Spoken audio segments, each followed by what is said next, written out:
আমরা দেখিয়েছি হাইপো স্টিলের জন্য ফেরাইট এবং পারলাইট মাইক্রোস্ট্রাকচার। তোমাদের ক্লাসে কি সিমেন্টেড কিভাবে ডেভেলপ করে হাইপার ইন্টিগ্রেটেড সেটা পড়ানো হয়েছে অলরেডি?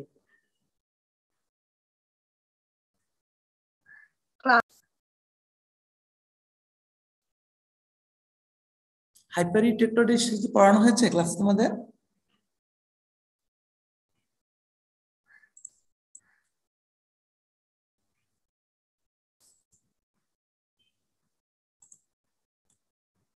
শোনা যাচ্ছে? শুনতে পাচ্ছি স্যার। হ্যাঁ, তোমাদেরকে হাইপার ইন্টিগ্রেটেড স্টিল পড়ানো হয়েছে?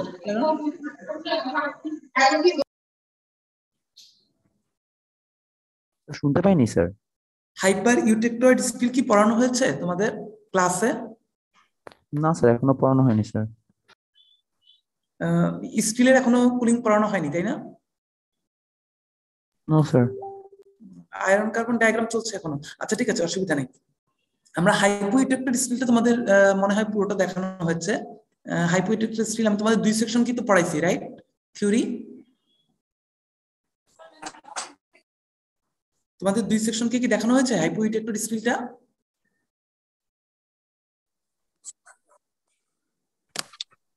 আমরা তো লাস্ট আয়রন কার্বাইডের স্যার পড়লাম, থিওরি পড়লাম। হ্যাঁ হ্যাঁ, বলছি হাইপো ইউটেক্টেড স্টিল যেটা 2 ক্লাসেরই থিওরি পড়ানো হয়েছে না তোমাদের 2টা ক্লাসকেই? আমার সেশন লাস্ট ক্লাসে তোমাদের সেশনে কতটুকু পড়ানো হয়েছে সেটা বলো। সেশনাল স্যার আপনিও লাস্ট ক্লাস যতটুকু মনে করে আপনি আয়রন কার্বাইড ডায়াগ্রামই করেছেন আমাদেরকে। আয়রন স্যার ওই ডায়াগ্রামে হাইপো ইউটেক্টয়েডে কিভাবে পার্সেন্টেজ বের করতে হয় এগুলো করিয়েছেন স্যার। স্যার গ্রুপ 2 সম্ভবত হয় নাই। গ্রুপ 2 হয় নাই হওয়ার তো কথা না, দুটো গ্রুপেরই হয়েছে। গ্রুপ 2 তে কারা আছো?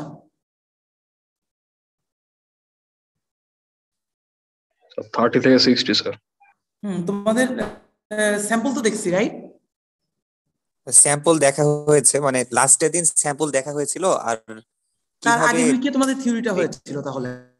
জি স্যার থিওরি হয়েছে। হ্যাঁ, তোমাদের আগের উইকে থিওরি হয়েছে। আর আরেকটা গ্রুপ যারা, তারা হচ্ছে এই উইকে থিওরি পেয়েছো, তার আগের গ্রুপে সেশনাল দেখেছো। তো দুটো গ্রুপকে আমরা দেখিয়েছি যে হাইপো ইউটেক্টর স্টিলে কিভাবে ফেরাইট এবং পারলাইট ফর্ম করে, তাই তো? বা ইউটেক্টয়েডটা দেখানো হয়েছে, হাইপারটা মনে হয় দেখানো হয়নি, তাই তো কাউকেই? না স্যার, হাইপারটা দেখানো হয়নি স্যার। আচ্ছা আচ্ছা, ঠিক আছে, হাইপারটা আমরা নেক্সট ক্লাসে আবার দেখবো। তাহলে হাইপারটা আমি ভেবেছিলাম দেখানো হয়ে গেছে। আচ্ছা, তাহলে নেক্সট ক্লাসে আমরা হাইপারটা দেখবো। আজকে আমরা দেখবো যে স্টিল হচ্ছে 2% পর্যন্ত, 0.8 পর্যন্ত হচ্ছে হাইপো এবং 0.8 থেকে 2 পর্যন্ত হচ্ছে হাইপার। সো হাইপারটা আমরা দেখবো আরেক ক্লাসে, নেক্সট ক্লাসে, অসুবিধা নেই। আজকে আমরা দেখবো যে কাস্ট আয়রনটা, যেহেতু 2% এর পরেই হচ্ছে কাস্ট আয়রন শুরু হয়। ঠিক আছে, তোমাদের থিওরিতে মোস্ট প্রবাবলি কাস্ট আয়রন খুব একটা পড়ানো হয় না, সো সেশনালি এটা দেখানো হবে মোটামুটি। সো স্টিল হচ্ছে 2% পর্যন্ত, 2 এর উপরে যখন চলে যায় তখন এটাকে আমরা কাস্ট আয়রন বলি, এবং কাস্ট আয়রনে কার্বনের পার্সেন্টেজ 2 থেকে 4.5% পর্যন্ত ইউজুয়ালি থাকে, 4.5 বা 4.3% এরকম। সো কাস্ট আয়রনকে আমরা কাস্টিং প্রসেস, বোঝো তোমরা কাস্টিং বলতে কি বোঝায়? What is casting? স্যার একটা গলিয়ে নিয়ে একটা স্যান্ডের কোনো কিছুতে নিয়ে শেপ দেওয়া। So basically, casting means one of the fabrication route in which materials is melted and then poured into a mold to give the final shape. Okay, there are lots of fabrication technique. For example, forging, powder metallurgy, then casting, lots of things, rolling, different things. So melting, the method which involves melting of the material and then pouring in a mold. That mold can be made of sand or anything else. ওকে, এটা যে স্যান্ডেরই হতে হবে এমন কোনো কথা নেই, এটা স্যান্ডের হতে পারে, মেটাল মোল্ড হতে পারে। একটা ক্যাভিটির মধ্যে মেটালটা পোর করে দেওয়া হয় এবং তারপরে সে শেপটা নিয়ে সলিডিফিকেশনের পরে আমরা কাস্ট প্রোডাক্টটা পাই। এই প্রসেসটাকে বলা হয় কাস্টিং। এবং 2 থেকে 4.5% যে কার্বন স্টিল, এই কার্বন স্টিল দিয়ে বেসিক্যালি আমরা কাস্টিং এর মাধ্যমে বিভিন্ন ম্যাটেরিয়াল তৈরি করি। কাস্টিং এর মাধ্যমে তৈরি করার একটা রিজন হলো, তোমরা পরবর্তীতে দেখবা যে স্টিলের যে রিবার আমরা যেটাকে বলি, রড অথবা টি শেপ, আই শেপ, বিভিন্ন রকম শেপ আছে, স্টিলের বিভিন্ন প্রোডাক্ট আছে। এই সব প্রোডাক্ট কিন্তু আমরা স্টিলকে রোল করে, ফোর্জ করে তৈরি করতে পারি। বোঝা যাচ্ছে? রোলিং, ফোর্জিং মানে প্রেসার অ্যাপ্লাই করা হয়। হ্যাঁ, এবার বিভিন্ন শেপিং এর মাধ্যমে আমরা স্টিলের প্রোডাক্ট তৈরি করতে পারি, কিন্তু কাস্ট আয়রনে কার্বনের পরিমাণ বেশি থাকার কারণে কাস্ট আয়রনকে কিন্তু তুমি রোলিং, ফোর্জিং করতে পারবে না। It's very hard to roll, forge, or follow other methodology to produce product of cast iron. In that case, cast iron is basically used to cast the product. ঠিক আছে, so cast iron দিয়ে basically casting করে বিভিন্ন shape তৈরি করা হয়, এবং এই কারণেই কিন্তু এই স্টিলের এই পোর্শনটাকে আমরা কাস্ট আয়রন বলি, স্টিল না বলে। বোঝা গেছে? এটার নাম কাস্ট আয়রন কারণ কাস্টিং এর মাধ্যমেই মেইনলি সবগুলো প্রোডাক্ট তৈরি করা হয়। কাস্টিং এর মাধ্যমে তৈরি করার রিজন কি দেখো, ফার্স্টলি বলা হচ্ছে it's lower melting point. Its melting point is lower due to high carbon percentage, and also more fluidity we have with cast iron, because higher the fluidity, more easier to completely occupy the cavity, right? The indicative of the cavity, it's very easy when the metal have a high fluidity. So cast iron দিয়ে আমরা খুব easily melt করতে পারি, এবং fluidity বেশি থাকার কারণে আমরা ক্যাভিটি গুলো ফিল আপ করে ফেলতে পারি। এই কারণেই কাস্ট আয়রন দিয়ে আমরা বিভিন্ন রকম প্রোডাক্ট তৈরি করি। এর মধ্যে স্যান্ড কাস্টিং এর কথা যেটা বলছিলাম, স্যান্ড কাস্টিংটা ওয়াইডলি ইউজড হয়। এছাড়াও বিভিন্ন রকম কাস্টিং আছে, more than 100 types of casting method আছে। আমরা সবচেয়ে সহজ যেটা করি সেটা হচ্ছে স্যান্ড কাস্টিং। কাস্ট আয়রনের প্রপার্টি আমরা দেখবো, 4 রকমের কাস্ট আয়রন দেখবো। দেয়ার আর 4 টাইপস। স্যার এই ফ্লুইডিটির মানেটা কি স্যার? মানে ফ্লুইডিটি বলতে হচ্ছে ইনভার্স অফ ভিসকোসিটি। ভিসকোসিটি তো বোঝো? জি স্যার বলছি স্যার। ভিসকাস বোঝো? ভিসকোসিটি? জি স্যার বলছি। ভিসকোসিটি মানে হচ্ছে resistance to flow, R fluidity means হচ্ছে এস অফ ফ্লোনেস, কত ইজিলি সে ফ্লো করতে পারে সেটা। ওকে। সো 4টা কাস্ট আয়রন আমরা দেখবো, 4 types, and depending on the types you'll see how the strength, hardness, ductility, conductivity and damping capacity varies. In case of steel, property vary করে কিসের উপর বেস করে বলতো mainly? In case of steel, sir carbon পার্সেন্টেজের উপর। Low কার্বনে একরকম property, high কার্বনে আরেক রকম প্রপার্টি। কিন্তু কাস্ট আয়রনে দেখবা it more dependent on the microstructure rather than composition. That means for 2.5% carbon you can get 4 different types, major 4 different types of microstructure. It can be up to 12 types or more. So কার্বনের পার্সেন্টেজের চেয়ে এখানে মাইক্রোস্ট্রাকচারটা important caste আয়রনের ক্ষেত্রে, not like steel. Steel তুমি low কার্বনে ferrite pearlite পাবা, high কার্বনে pearlite cemented পাবা, কিন্তু এখানে তুমি পাবা পারলাইট ফেরাইট, কিন্তু এখানে মাইক্রোস্ট্রাকচারটাকে কন্ট্রোল করা যায়, এবং মাইক্রোস্ট্রাকচার কন্ট্রোলের মাধ্যমে আমরা বিভিন্ন প্রপার্টি আনতে পারি। Here you see this is the range 2 to 4 parts.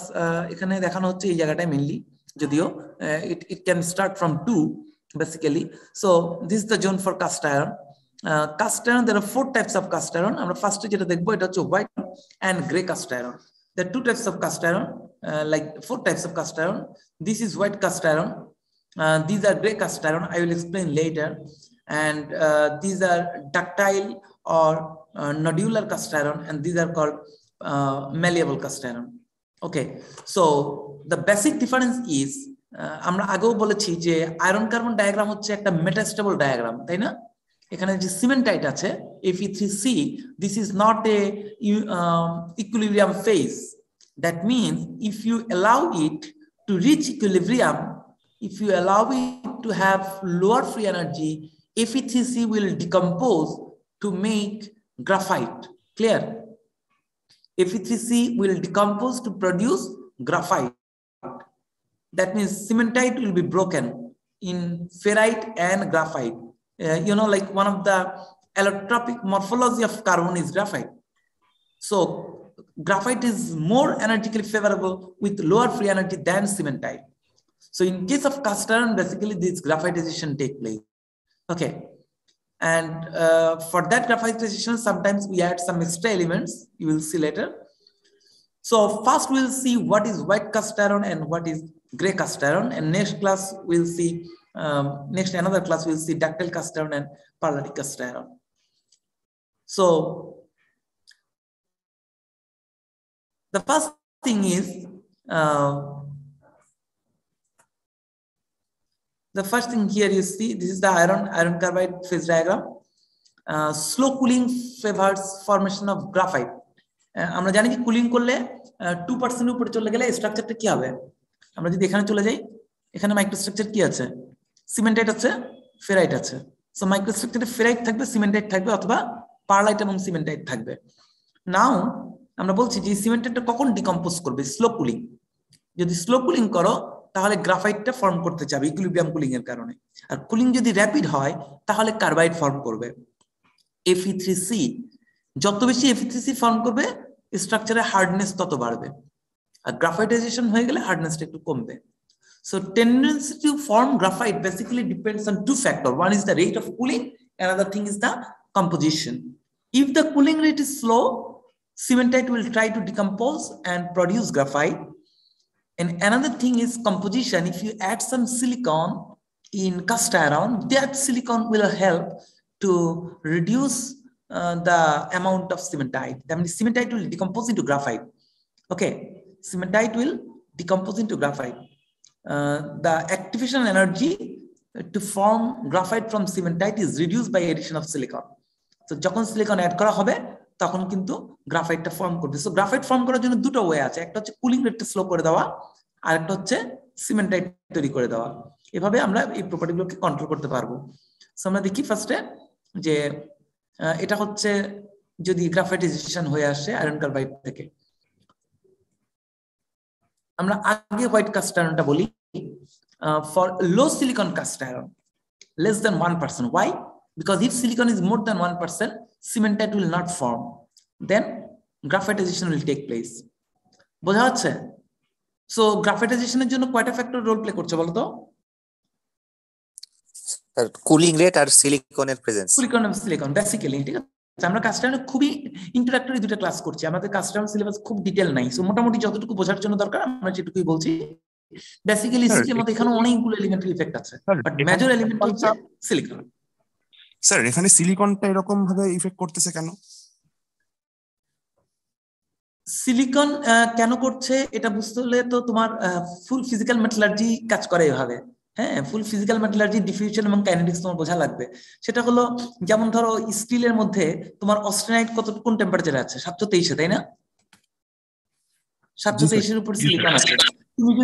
তুমি যদি প্রচুর পরিমাণ ক্রোমিয়াম নিকেল অ্যাড করে দাও তখন ক্রোমিয়াম নিকেল গামার মধ্যে ডিসলভ হয়ে যায় সাবস্টিটিউশনাল ডিফিউশনের মাধ্যমে।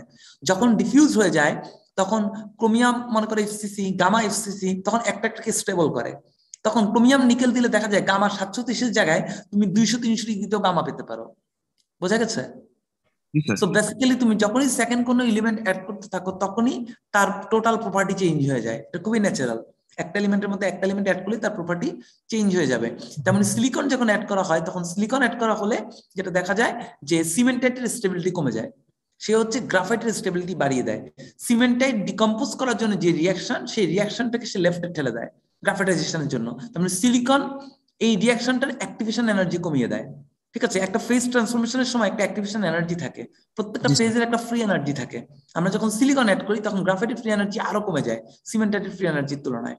ফলে ইন প্রেজেন্স অফ সিলিকন সিমেন্টাইটটা স্টেবল থাকে না। এই রিয়াকশনটাকে ত্বরান্বিত করে যখন সিলিকন অ্যাড করা হয়। ঠিক আছে, তোমরা বলো। মানে কাইন্ড অফ ক্যাটালিস্ট এখানে সিলিকন।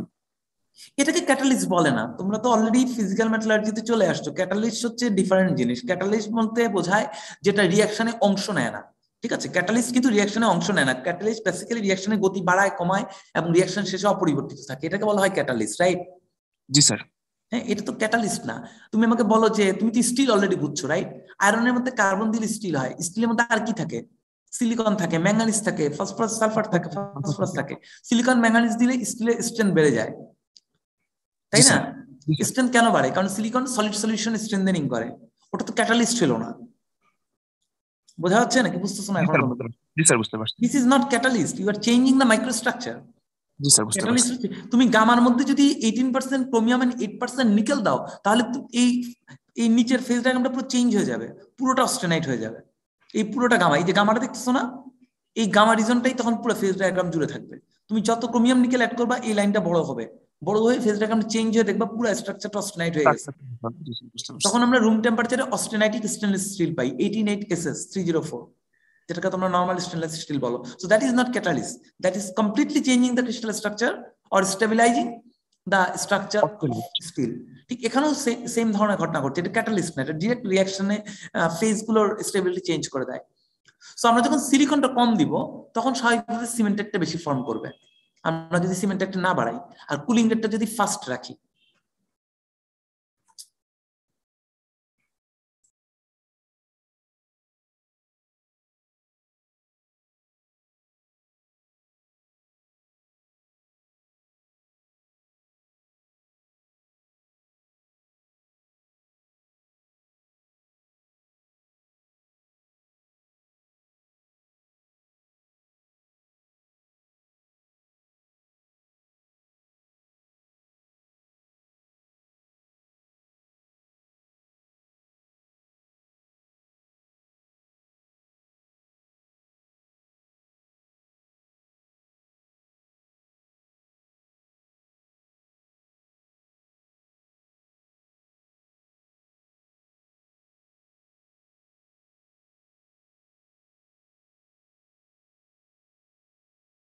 স্যার আপনি মিউটেড।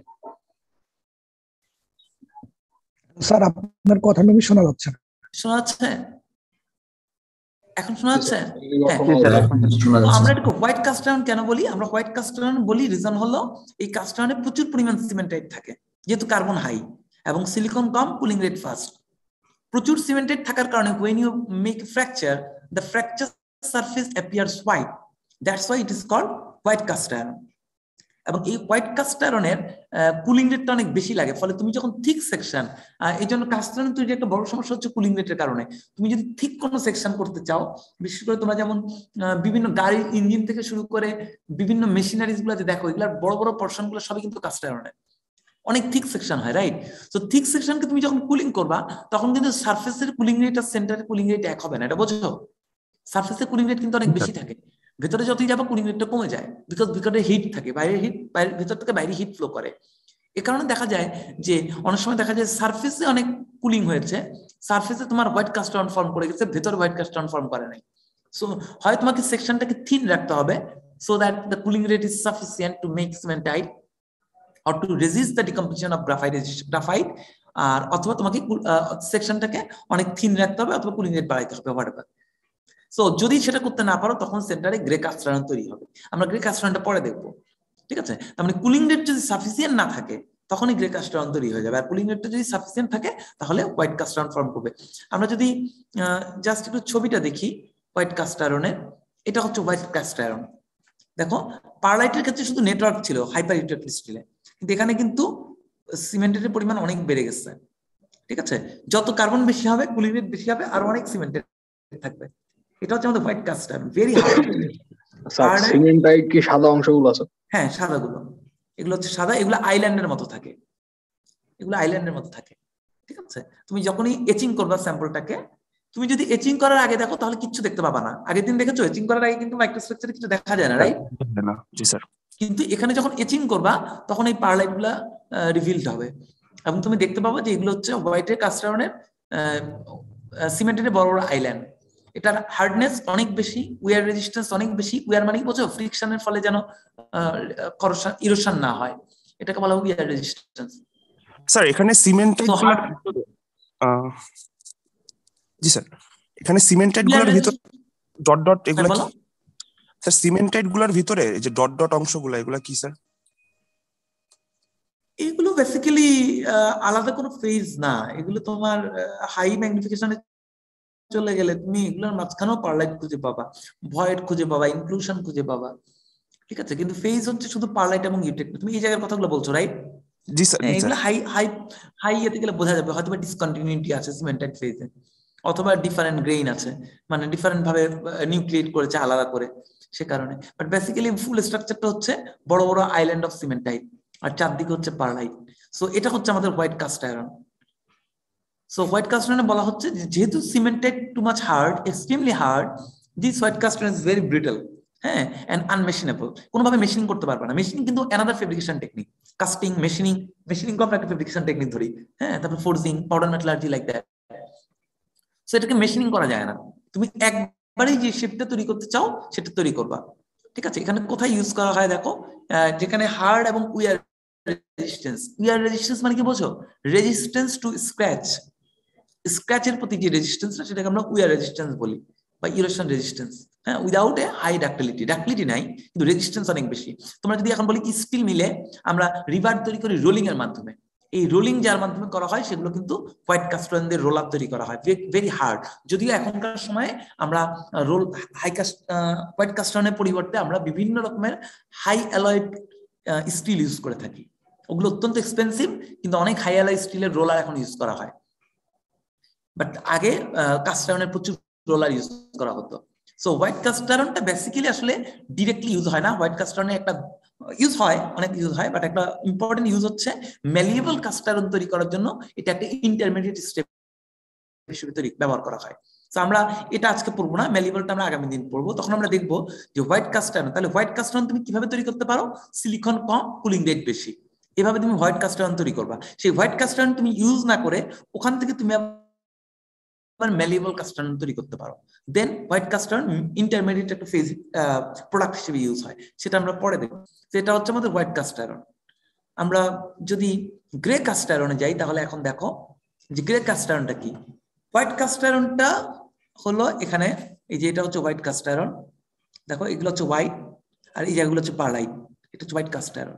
এখন আমরা গ্রে কাস্ট আয়রন তৈরি করবো। তো গ্রে কাস্ট আয়রন তৈরি করতে গেলে যেটা করতে হয় সেটা হলো তোমার কুলিং রেটটাকে স্লো করতে হবে। Then it will allow formation of graphite, because graphite হচ্ছে equilibrium phase, সিমেন্টটা ডিকম্পোজ করবে। Rapid cooling promotes carbide with high hardness, আমরা আগেই বলেছি। সো র্যাপিড কুলিংটাকে আমরা অ্যাভয়েড করব এবং গ্রাফাইট ফর্মেশনের জন্য আমরা মোর দ্যান 1% সিলিকন অ্যাড করব, 2% বা 2.5% পর্যন্ত। এভাবে যদি সিলিকন অ্যাড করি তাহলে আমাদের গ্রাফাইটটা ফর্ম করবে। আমরা যদি এখন গ্রে কাস্ট আয়রন দেখি, গ্রে কাস্ট আয়রনে কার্বন থাকে 2.5 থেকে 4, আগের মতনই দেখো। স্টিলের হোয়াইট কাস্ট এবং গ্রে কাস্ট আয়রনে কার্বনের পার্সেন্টেজ তেমন কোনো ডিফারেন্স নাই, একই, কিন্তু সিলিকনটা অ্যাড করা হচ্ছে 1 থেকে 3%। এই সিলিকনের কারণে একটু আগে যেই সিমেন্টাইটটা দেখছিলা, এই যে সিমেন্টাইটটা, এই সিমেন্টাইটগুলো ভেঙে যাবে, ভেঙে গিয়ে কার্বনের ফ্লেক তৈরি করবে, গ্রাফাইট, যেটা পেন্সিলের শীর্ষে থাকে। এগুলো হচ্ছে গ্রাফাইট, দেখতে পাচ্ছ? এই গ্রাফাইট গুলা বের হয়ে আসবে। সো যদি গ্রাফাইট গুলো বের হয়ে আসে তখন আমরা বলবো যেটা গ্রে কাস্ট আয়রন হয়ে গেছে। সো বেসিক ডিফারেন্সটা কি? আমরা কুলিং রেটটা কমিয়ে দিব, সিলিকন অ্যাড করব, সিমেন্টটা ডিকম্পোজ করে গ্রাফাইট তৈরি করবে। এবং এই গ্রাফাইট কাস্ট আয়রনটা, গ্রাফাইট হচ্ছে পেন্সিলের শীষের মতো। আমরা যদি এই স্ট্রাকচারটা ভেঙে ফেলি তাহলে ফ্র্যাকচার সারফেসটা গ্রেইশ কালার দেখায়। গ্রেইশ কালারটা কেন আসে? গ্রাফাইটের কারণে। এই কারণে এটাকে গ্রে কাস্ট আয়রন বলে। বোঝা গেছে? জি স্যার। এখান পর্যন্ত কোশ্চেন না থাকলে এখন একটা জিনিস দেখো, এখানে যদি আমরা আসি তাহলে এই স্ট্রাকচারটা দেখো, এই স্ট্রাকচার রাইট সাইডটা, এটাই কিন্তু এরকম ছিল একটু আগে, বোঝা যায়? এই সিমেন্টাইট গুলো ভেঙে গেছে, পারলাইটের জায়গায় আছে, সিমেন্টাইটটা ভেঙে গেছে। সিমেন্টাইটটা ভেঙে কি করলো? সিমেন্টাইটটা ভেঙে গ্রাফাইটের ফ্লেক তৈরি করলো, আর এগুলো হচ্ছে পারলাইট, ফাইন পারলাইট। আচ্ছা, এখন একটা ইন্টারেস্টিং জিনিস, সেটা হলো এর আগে তোমরা দেখেছো যে পলিশ করার পর কিছুই দেখা যায় না, তাই না? এচিং করার পর দেখা যাবে, কিন্তু যখন গ্রাফাইট তৈরি হবে তখন কিন্তু এচিং করা লাগে না।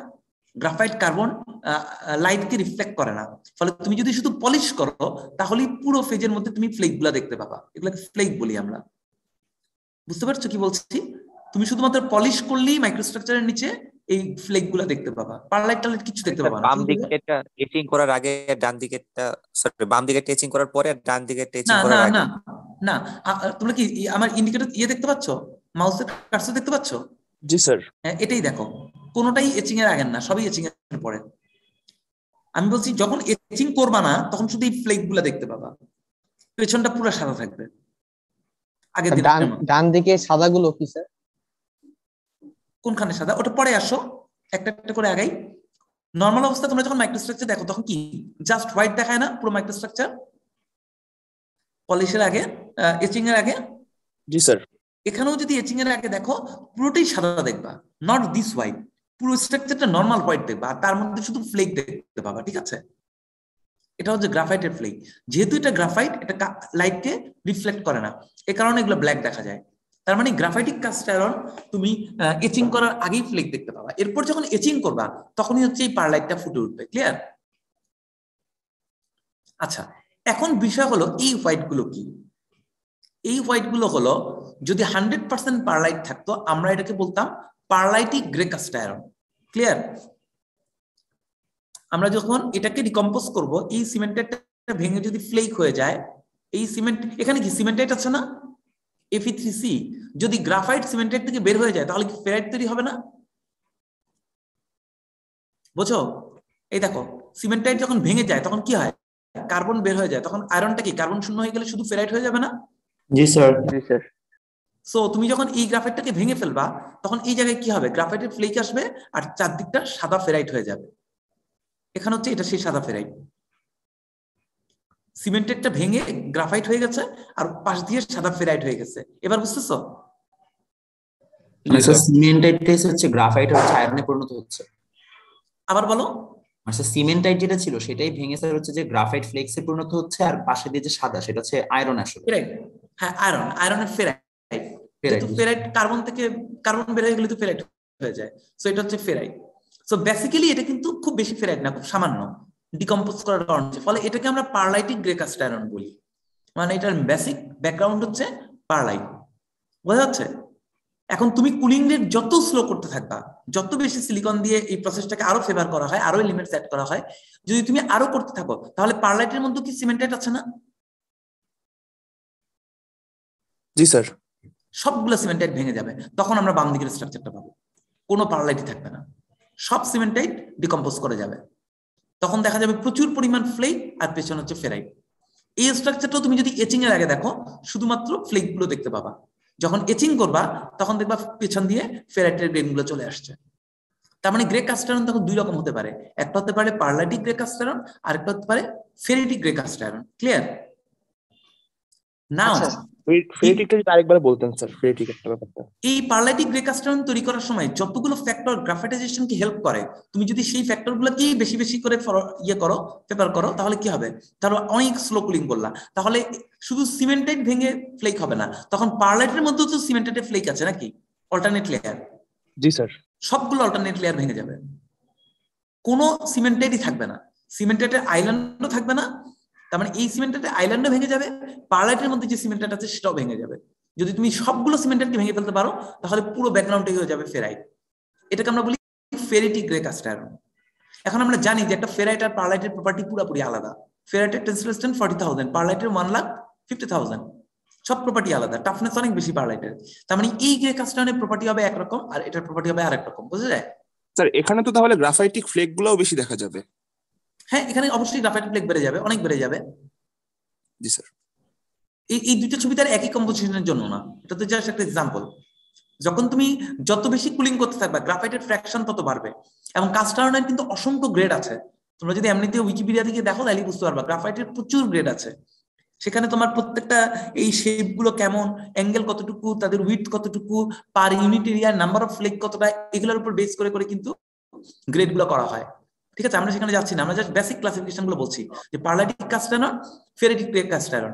এখন বুঝতে পারো যে এর মাঝামাঝি ইচ্ছা করলে তুমি 50% পারলাইট তৈরি করতে পারো, 40% পারলাইট রাখতে পারো, 30% পারলাইট রাখতে পারো। বোঝা যায়? তুমি কুলিং রেট এবং প্যারামিটার কন্ট্রোল করে 100% ফেরাইট, 100% পারলাইট অথবা যে কোনো পার্সেন্টেজে দুইটার মিক্সচার রাখতে পারো। তার মানে কাস্ট আয়রনের টোটাল প্রপার্টিটা তুমি কন্ট্রোল করতে পারো। তুমি যদি 90% পারলাইট রাখো তাহলে প্রপার্টি 90% পারলাইট থেকে আসবে, তুমি যদি 50% পারলাইট রাখো তাহলে 50% প্রপার্টি আসবে। সো তোমার অ্যাপ্লিকেশনের উপর বেস করে এবং তোমার যে সেকশন যেটা তৈরি করবা এটা সেকশন থিকনেস মেজার করে ওইভাবে কুলিং রেট কন্ট্রোল করতে হবে, সিলিকন এবং আদার প্যারামিটার কন্ট্রোল করে তুমি এই কাস্ট আয়রনের টোটাল মাইক্রোস্ট্রাকচার কন্ট্রোল করতে পারো। এটাকে বলবো ফেরিটিক গ্রে কাস্ট আয়রন, এটাকে বলবো পারলাইটিক গ্রে কাস্ট আয়রন। আর যখন দুইটা মিলে ঝিলে যাবে মোটামুটি 40-60%, 50-50%, তখন এটার নাম হবে ফেরিটো পারলাইটিক গ্রে কাস্ট আয়রন। আচ্ছা স্যার, হ্যালো। হ্যাঁ বলো স্যার, আগের মানে ওই দুইটা ছবির ডান সাইডটা কি তাহলে হচ্ছে মানে হোয়াইট পার্ট গুলো হচ্ছে আপনার ফেরাইট এবং এগুলো হচ্ছে গ্রাফাইটিক ফ্লেক, আর যদি আমি খুব স্লো কুলিং করি তাহলে হচ্ছে আমার যে পারলাইটের মধ্যে সিমেন্টাইট আছে ওটা আরো অনেক বেশি ভেঙে যাবে, এক পর্যায়ে হচ্ছে পুরাটা হোয়াইট হয়ে যাবে, মানে অনেক বেশি ফেরাইট থাকবে, পুরো ফেরাইট ম্যাট্রিক্স হয়ে যাবে। জি জি, আচ্ছা ঠিক আছে, বুঝতে পারছি স্যার। বেশি স্লো তো এভাবে করে আমরা এই স্ট্রাকচার তৈরি করতে পারি। এখানে বেশি স্লো তো বাঁ দিকে, এটা হচ্ছে পারলাইটিক গ্রে কাস্ট আয়রন আর এটা হচ্ছে ফেরিটিক, এবং দুই ক্ষেত্রেই তোমরা এচিং না করেই ফ্লেক গুলো দেখতে পাবা।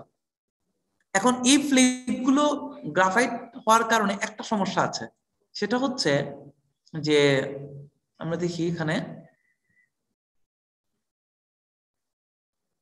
স্যার আরেকটা প্রশ্ন ছিল স্যার।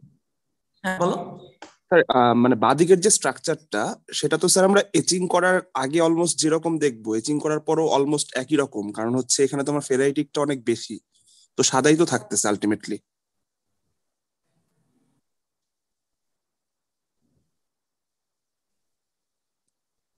না, এচিং এর আগে পরে স্ট্রাকচার পুরো, কারণ তুমি যখন এচিং করবা না তখন কিন্তু তুমি এই রাইট এবং লেফট দুইটা একই ছবি হবে। তুমি কোনটার কথা বলছো? এই ছবিটার কথা বলছো? জি স্যার বাঁদিকেরটা। তুমি কি এটার কথা বলছো, এই ছবিটার? জি স্যার বাঁদিকেরটা এটা। জি স্যার। কথা শোনা যাচ্ছে? জি স্যার শোনা যাচ্ছে। হ্যালো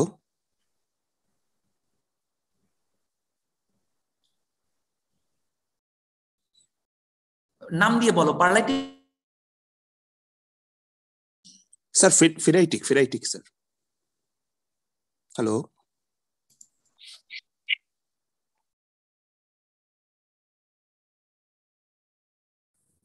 দেখতে পাচ্ছ? জি স্যার।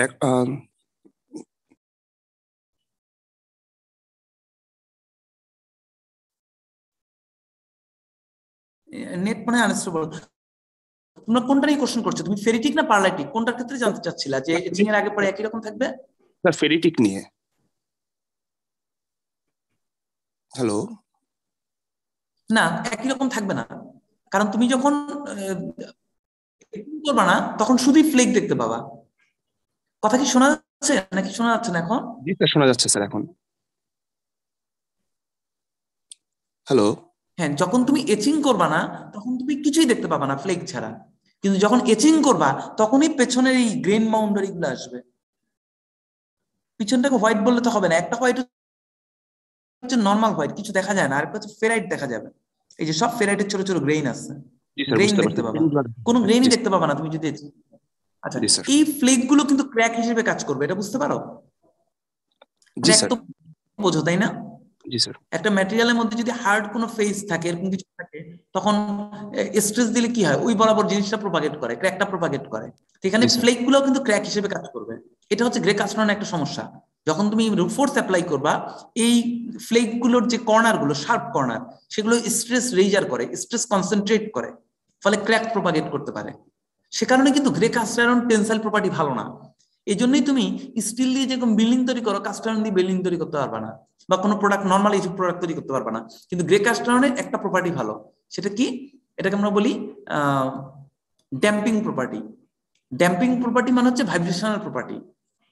ঠিক আছে, যখন ভাইব্রেশন হয় এই ফ্লেক গুলোর কারণে তোমার ভাইব্রেশনটা অ্যাবজর্ব হয়ে যায়। এই কারণে তোমরা এই যে শেফার মেশিন, তারপর বিভিন্ন রকম কাটিং মেশিন দেখেছো না আমাদের মেশিন ল্যাবগুলোতে?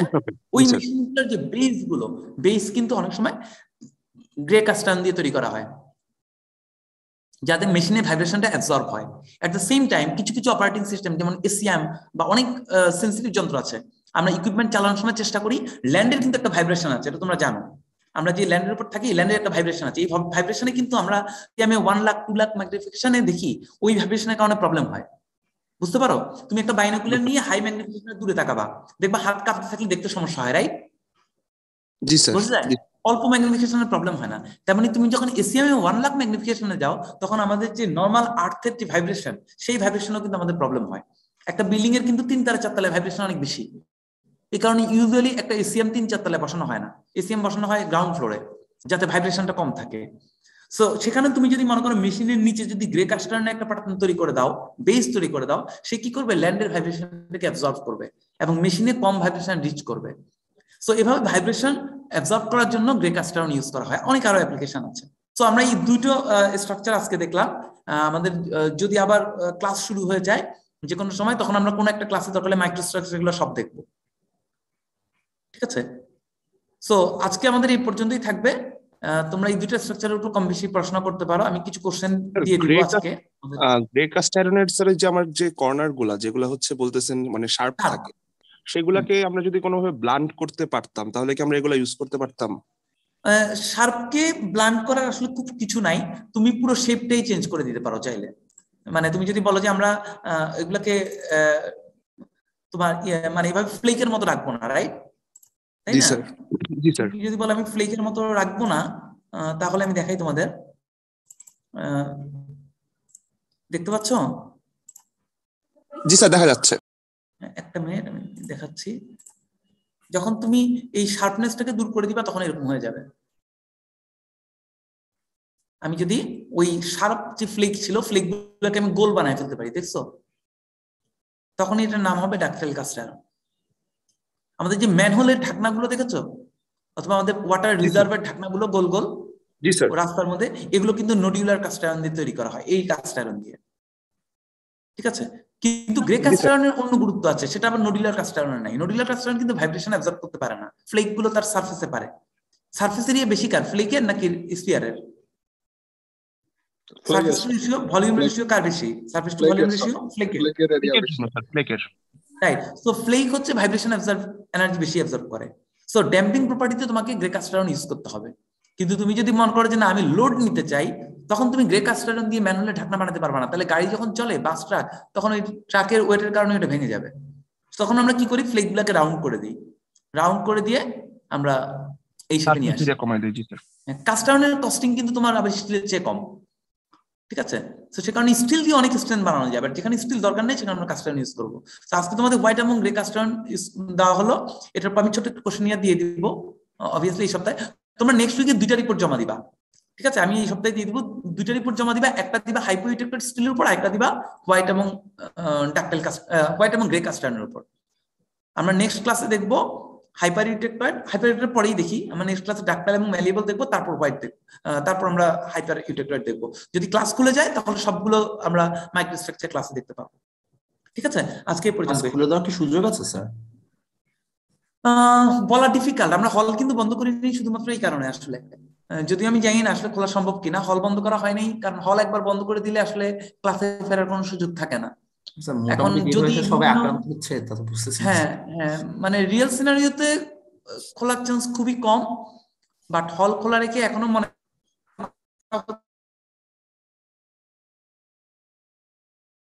যদি কোনো কারণে লাস্ট 1-2 খুলে যতটুকু যেভাবে সম্ভব। ঠিক আছে? স্যার হল কি অফ করার পসিবিলিটি আছে? এখন পর্যন্ত ওইরকম কোনো ডিসিশন হয় নাই। আপনি টিমসে স্লাইডটা আপলোড করেছিলেন? মানে স্যার স্লাইডটা থাকলে আমাদের পড়তে ইজিয়ার হতো, এখানে সব গোছানো ছিল তো। আমি স্লাইডটা আপলোড করে দিব। Okay sir, thank you sir. ঠিক আছে, থ্যাংক ইউ সবাইকে। আসসালামু আলাইকুম।